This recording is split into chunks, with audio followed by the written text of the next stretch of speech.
Hello বন্ধুরা, আমি পায়েল। তোমাদের সকলকে আমার চ্যানেল AGrisa সায়েন্স ক্লাসে স্বাগত। তোমরা যারা নতুন তারা অবশ্যই আমার চ্যানেলকে সাবস্ক্রাইব করে নাও, যাতে আমি যদি কোনো নতুন ভিডিও আপলোড করি তোমরা নোটিফিকেশন পাও। যারা ক্লাস 9, 10, 11, 12-এ পড়ছো, মাধ্যমিক দেবে, উচ্চ মাধ্যমিক দেবে, নিটের জন্য প্রস্তুতি নিচ্ছ, সরকারি চাকরির জন্য প্রস্তুতি করছো, নার্সিং পরীক্ষার জন্য প্রস্তুতি নিচ্ছ, তারা প্রত্যেকেই আমার চ্যানেল থেকে উপকৃত হবে। তাহলে আমি যেটা পড়াচ্ছি সেটাই কন্টিনিউ করবো। সেটা হচ্ছে জীবন ও তার বৈচিত্র্য, ক্লাস 9-এর ফার্স্ট চ্যাপ্টার। ট্যাক্সোনমি আমি বলে দিয়েছি তোমাদের। আজকে যেটা শুরু করবো সেটা হচ্ছে ট্যাক্সোনমি এবং ট্যাক্সোনমিক হায়ারার্কি। এইটার মানে কি না, বিভিন্ন এককের সাহায্যে জীবকে নিম্ন স্তর থেকে সর্বোচ্চ স্তরে অন্তর্ভুক্ত করাই হলো হায়ারার্কি। মানে আমরা বললাম যে 7টা ধাপ আছে ট্যাক্সোনমিতে। কি ট্যাক্সোনমিটা কেন করা হচ্ছে? জীবের নামকরণ করছি, শনাক্তকরণ করছি, শ্রেণীবিন্যাস করছি, যাতে প্রত্যেকটা জীবকে আমরা আলাদাভাবে চিনতে পারি, বুঝতে পারি। সেজন্য কতগুলো বৈশিষ্ট্যের ওপর আমরা কি করি না, বিজ্ঞানীরা সেগুলোকে শনাক্ত করতে পারি আমরা, যাতে সহজেই সবাই যেন সেটাকে বললে চিনতে পারি। প্রত্যেকটা মানুষ যাতে একটা নাম দিই, একটা নাম বললে সেইটা, যেমন ম্যাগনিফেরা ইন্ডিকা যদি আমরা বলি সেটা মানে আম গাছ। ম্যাগনিফেরা ইন্ডিকা বললে যেখানে যত মানুষ আছে, কেরালাতে রয়েছে, কর্ণাটকে রয়েছে, বাইরে বিদেশে যারা রয়েছে, প্রত্যেকজন বিজ্ঞানীরাই, প্রত্যেকজন মানুষ ম্যাগনিফেরা ইন্ডিকা নামটা সবাই চেনে। আমটা সবাই নাও চিনতে পারে। আম যদি বলি সেটা আমরা এখানে ওয়েস্ট বেঙ্গলের মানুষরা আম মানে বুঝতে পারি, ঠিক আছে? তো এবার বা ইন্ডিয়াতে, কিন্তু বাইরের কোথাও কোনো কান্ট্রিতে আম বললে সেটা তারা নাও বুঝতে পারে। তো আমরা যদি ম্যাগনিফেরা ইন্ডিকা বলি যে কোনো জায়গাতে, তাহলে সবাই কিন্তু সেটা বুঝতে পারবে যে ম্যাগনিফেরা ইন্ডিকা আমরা যেমন বুঝতে পারবো আম, বাইরে যারা যেটা বলে সেটাকে তারা সেরকম হিসেবে চিনতে পারবে। তাহলে এটা বিজ্ঞানীরা শনাক্ত করবার জন্য বিভিন্ন বৈশিষ্ট্য দেখে সবাইকে এক একটা রকমভাবে ভাগ করেছে, শ্রেণীবিন্যাস করেছে। তো সব থেকে নিম্ন স্তর থেকে সর্বোচ্চ স্তরে অন্তর্ভুক্ত এভাবে যে করেছে, যে প্রজাতি, গণ, গোত্র, বর্গ, শ্রেণী যেগুলো আমরা বলছিলাম, এগুলোকেই বলা হয় হায়ারার্কি, ট্যাক্সোনমিক। তো ক্যারোলাস লিনিয়াস তার সিস্টেমা ন্যাচুরি যেটা রয়েছে নামক প্রথম গ্রন্থে, 1735 খ্রিস্টাব্দে সংস্করণ হয়েছে, গ্রন্থে ট্যাক্সোনমিক হায়ারার্কি প্রকাশ করেন। এবারে শ্রেণীবিন্যাসটা যেটা 4টা ধাপে হবে, হায়ারার্কিয়াল শ্রেণীবিন্যাস, এখানে আমরা যখন দেখব এটা লিনিয়াসই প্রবর্তক করেছেন। যেহেতু লিনিয়াসই এই সম্পর্কে, হায়ারার্কি সম্পর্কে বলেছেন, তাকে লিনিয়ান হায়ারার্কি বলা হয়।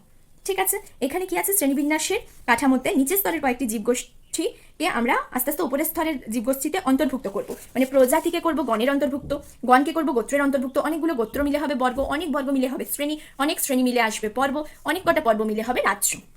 ঠিক আছে, আর প্রত্যেকটা এই যে বর্গ, পর্ব, শ্রেণী, এগুলো এক একটা হলো একক, এক একটা ধাপের একক বলা হয়। 7টা ধাপ আছে, 7টা ধাপ, এক একটা ধাপকে এক একটা একক হিসেবে আমরা ধরবো। মানে রাজ্য সবার উপরে থাকবে। এই যে যখন এটা 7টা ধাপ লিখবে হায়ারার্কিতে, সেই 7টা ধাপ কিন্তু এমনি পরপরই হবে। আর আমরা কিরকম ভাবে করি, নিম্ন স্তর থেকে আস্তে আস্তে উপরের স্তরে যেতে হয়। মানে প্রথমে আসবে প্রজাতি, স্পিসিস, তারপরে গণ, অনেকগুলো প্রজাতি নিয়ে জেনাস, তারপরে একই সাদৃশ্যযুক্ত গণগুলোকে আমরা ফ্যামিলিতে রাখবো, অনেকগুলো ফ্যামিলি, সাদৃশ্যপূর্ণ ফ্যামিলি নিয়ে সেটা আমরা অর্ডারে রাখবো, অনেকগুলো একই সাদৃশ্যপূর্ণ বর্গ বা অর্ডারকে নিয়ে আমরা শ্রেণী লিখবো, অনেকগুলো একই সাদৃশ্যপূর্ণ শ্রেণী মিলে আসবে বর্গ, অনেকগুলো বর্গ নিয়ে আসবে রাজ্য। তো এইভাবেই তোমরা পরপর লিখবে রাজ্য আর প্রজাতিটা পরপর, এগুলো তোমাদের নাম মনে রাখতে হবে। আর নিচের স্তর থেকে উপরের স্তরে আমরা শ্রেণীবিন্যাসটা করা হচ্ছে, এটাই হচ্ছে পদ্ধতি। এই 7টা ধাপের ব্যাখ্যা আমি দিলাম। এবারে দেখা হচ্ছে আম গাছের যদি হায়ারার্কি বা শ্রেণীগত অবস্থানটা বোঝানো হয়, তাহলে সেটা কি বলবো?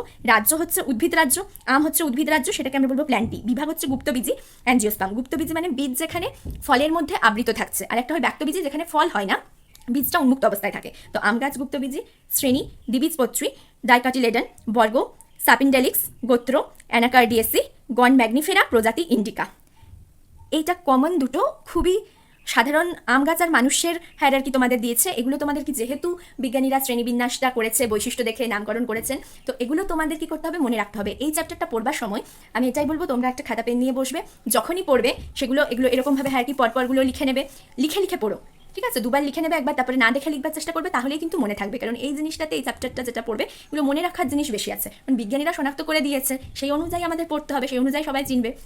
এইগুলোতে অতটা বোঝানোর আমার কিছু নেই। সেই বৈশিষ্ট্যগুলো তোমাদের জানতে হবে, যে কীরকমভাবে কোন বৈশিষ্ট্যকে কীভাবে আমরা ভাগ করছি, কোন পর্বতে কোন বৈশিষ্ট্য আছে, সেগুলো তোমাদের, এটা বিজ্ঞানীরা করেই দিয়ে গেছেন, ওগুলো তোমাদের পড়ে মনে রাখতে হবে। ঠিক আছে, এবারে মানুষের হায়ারার্কি বা শ্রেণীগত অবস্থান কি?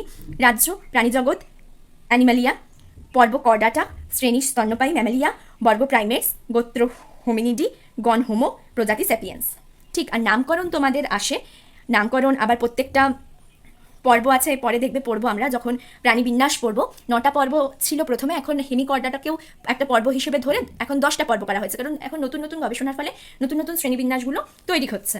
ঠিক আছে, অনেক রকমই পরিবর্তন এসেছে, পরে হয়তো আরও পরিবর্তন আসবে। তো সেগুলো প্রত্যেকটা জিনিস আমাদের পড়ে তোমাদের মনে রাখতে হবে। আর যখন বৈজ্ঞানিক নাম, বিজ্ঞানসম্মত নাম তোমাদের বলবে লিখতে, তো অতি অবশ্যই তোমরা নামগুলো যখন ইংলিশে লিখবে, বানানগুলো ঠিকঠাকভাবে লিখবে, নিচে আন্ডারলাইন করবে। গণে একটা আন্ডারলাইন হবে, আমি আগেও দেখিয়েছি কালকের যে ভিডিও আপলোড করেছি, আগের ভিডিওতেও বলেছি কীরকমভাবে কি নামগুলো লিখতে হবে, বানানটা অতি অবশ্যই যাতে ঠিক হয়। সেই জন্য তোমরা যখন বিজ্ঞানসম্মত নাম পড়বে তখনও কিন্তু নামগুলোর বানানগুলো লিখে লিখে পড়ো, তাহলে সেটা তোমাদের মনে রাখতে সুবিধা হবে। এবার দ্বিপদ নামকরণ যেটা রয়েছে, দ্বিপদ নামকরণে প্রথম পদ গণ হয় আর দ্বিতীয় পদটা প্রজাতি লেখা হয়। ঠিক আছে, এবারে নামকরণের কতগুলো বৈশিষ্ট্য আছে, কতগুলো ধাপ আছে। বলছে কোনো গোত্রের অন্তর্ভুক্ত একাধিক গণ থাকতে পারে, একটা গোত্রের মধ্যে একাধিক গণ থাকতে পারছে, অবশ্যই অনেকগুলো গণ মিলে একটা গোত্র তৈরি হচ্ছে, মানে অনেকগুলো জেনাস নিয়ে আমরা কি তৈরি করছি, গোত্র তৈরি করছি। এখানে আগেই দেখলাম যেটাকে বলবো ফ্যামিলি তৈরি করছি। ঠিক, অনেকগুলো জেনাস নিয়ে গোত্রটা হবে, বা এই একটা গণের মধ্যে অনেকগুলো স্পিসিস, অনেকগুলো প্রজাতি থাকতে পারে। ঠিক আছে, কেবলমাত্র ল্যাটিন ভাষাতেই নামকরণ করা হয়, অন্য কোনো ভাষায় নামকরণ সিদ্ধ নয়। কোনো একটি প্রজাতির নাম দ্বিপদ যুক্ত হবে, উপপ্রজাতি সাবস্পিসিস থাকলে সেখানে 3টে নাম আমরা লিখবো। ঠিক আছে, সাধারণত সমস্ত প্রজাতিগুলো আমরা দ্বিপদ হিসেবেই লিখি, দ্বিপদ নামকরণই করা হয়।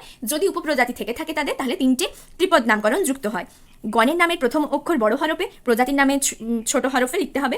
নামের শেষে আমরা বিজ্ঞানীর নামও, যেহেতু এটা লিনিয়াসই করেছেন দ্বিপদ নামকরণের প্রচলন, তো লিনিয়াস লিখতে পারি। ঠিক আছে, বিজ্ঞানসম্মত নাম সবসময় বাঁকা হরফে বা ইটালিক হরফে ছাপা হয়, একটু বোঝা যায়। আর লেখার সময় আন্ডারলাইন আমি বলেছিলাম আগের দিনই নিম্ন রেখিত করতে হবে। ঠিক আছে, যেমনি বাঘের যদি আমরা করি প্যান্থেরা টাইগ্রিস, আলাদা আলাদাভাবে দুটো আন্ডারলাইন করা আছে। এবারে যদি কোনো উদ্ভিদের একাধিক নাম থেকে থাকে বা একাধিক উদ্ভিদের নাম একটিই হয়ে থাকে, তবে সর্বপ্রথম দেওয়া সিদ্ধ নামে গৃহীত হবে। একে অগ্রাধিকার আইন বলে। বলছে এবারে কি হচ্ছে না, একটা উদ্ভিদ আছে যারা অনেকগুলো নাম দিচ্ছেন, অনেক জায়গায় অনেক বিজ্ঞানী অনেক রকম নাম দিয়েছেন, বা অনেক উদ্ভিদ আছে যাদের একটাই নাম, তো সেই ক্ষেত্রে কি করা হয়, অগ্রাধিকার আইন, যেই নামটা আগে যে বিজ্ঞানী দিয়েছেন সেই নামটাকেই ধরা হয়। ঠিক, এবারে বলছে কয়েকটা আমরা কি দেখবো না, উদ্ভিদ আর প্রাণীর আবার বিজ্ঞানসম্মত নাম কতগুলো দিয়েছে, কি পদ্ম, নীলাম্ব নুসিফেরা, জবা হিবিস্কাস রোজা সাইনেন্সিস, ধান ওরাইজা সাটিভা, বট ফিকাস বেঙ্গালেন্সিস। প্রাণীর নাম কি, বাঘ প্যান্থেরা টাইগ্রিস, ময়ূর প্যাভোক্রিটিসাস, গিনিপিগ ক্যাভিয়া পোর্সেলাস, সিংহ প্যান্থেরা লিও। ঠিক আছে, তাহলে এরকমভাবে তোমরা নামগুলো যখন লিখবে নিচে আন্ডারলাইন নিম্নরেখিত অবশ্যই করবে, আর নামের বানানগুলো একটু ঠিকঠাকভাবে দেখে লিখবে। তাহলে আজকে এই পর্যন্তই থাক, পরের দিন আমরা শুরু করব জীবের 5টা রাজ্য, মানে রাজ্য মানে হলো কিংডম, সেটা 5টা